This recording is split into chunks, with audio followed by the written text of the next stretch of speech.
नमस्कार। आज हम राजा विक्रम और बेताल की उन मशहूर कहानियों में उतरेंगे जो सदियों से हमें सोचने पर मजबूर करती आई हैं। चलिए, दो ऐसी ही कहानियों की गहराई में चलते हैं जो कर्तव्य, प्रेम और तर्क की हमारी समझ को एक नई दिशा देती हैं।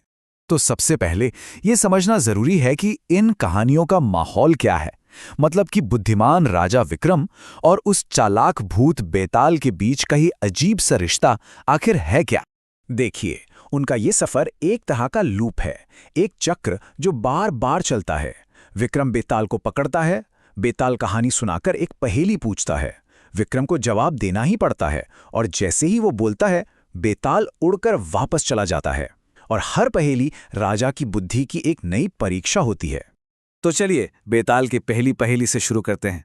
ये कहानी एक ऐसे राजा की है जो बिल्कुल लापरवाह था और उसके एक बहुत ही समर्पित मंत्री की।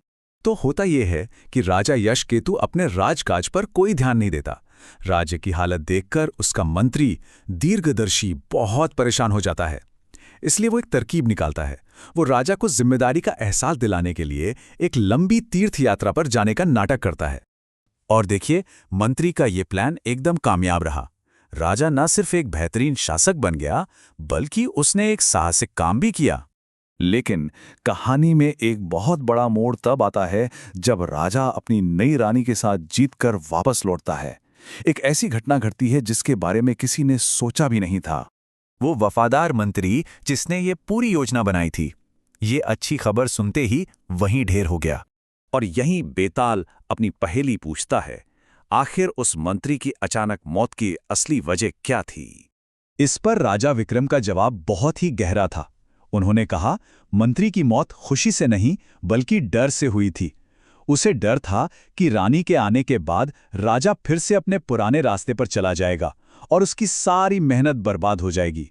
तो असल मुद्दा यह है कि उसकी मौत का कारण ये भयानक सोच थी कि उसकी जी जान से हासिल की गई सफलता अब खत्म होने वाली है। और जैसा कि होना ही था, जवाब देते ही बेताल उड़कर वापस पेड़ पर चला गया। विक्रम ने उसे फिर से पकड़ा और अब बारी थी एक और पहले से भी ज्यादा उलझी हुई पहेली की। ये कहानी एक अजीब दुविधा से शुरू होती है। एक लड़की है, मालती, जिसके घरवाले गलती से उसकी शादी का वादा 3 अलग-अलग लोगों से कर देते हैं, और इससे पहले कि कोई फैसला हो पाता, मालती की मौत हो जाती है। अब देखिए, मालती की मौत के बाद तीनों प्रेमियों ने अपना दुख कैसे जताया। एक तपस्वी बन गया और जंगल में उसकी हड्डियों की रक्षा करने लगा। दूसरा उसकी राख के पास ही एक झोपड़ी बनाकर रहने लगा। और तीसरा वो ज्ञान की तलाश में दुनिया घूमने निकल पड़ा। और फिर कहानी में एक जबरदस्त ट्विस्ट आता है। तीसरा प्रेमी उसे फिर से जिंदा करने का राज लेकर लौटता है और तीनों मिलकर मालती को मौत के मुंह से वापस ले आते हैं। मालती के जिंदा होते ही जाहिर है तीनों पुरुषों ने उस पर अपना हक जताया और कहा कि वो उसकी पत्नी है। तो बेताल ने विक्रम से पूछा, अब बताओ, इन तीनों में से मालती का असली पति कौन है? किसका दावा सबसे मजबूत है? विक्रम ने समझाया, जिसने उसे जिंदगी का तोहफा दिया वो तो एक पिता के समान हुआ। जिसने उसकी हड्डियों की रक्षा की, उसने तो एक बेटे का फर्ज निभाया, जैसे कोई अपनी मां की रक्षा करता है। लेकिन वो प्रेमी जो भक्ति में उसके साथ रहा, उसकी राह के साथ जिया, एक पति की सच्ची मोहब्बत और समर्पण तो उसी ने दिखाया। इसलिए असली पति वही है। और ये जवाब ही इन प्राचीन पहेलियों में छिपे गहरे ज्ञान को सामने लाते हैं। देखिए, ये जवाब सिर्फ कोई चालाकी भरी बातें नहीं हैं।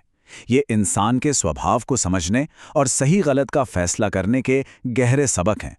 इनसे पता चलता है कि न्याय सिर्फ भावनाओं पर नहीं बल्कि भूमिकाओं और कर्तव्यों की समझ पर आधारित होता है।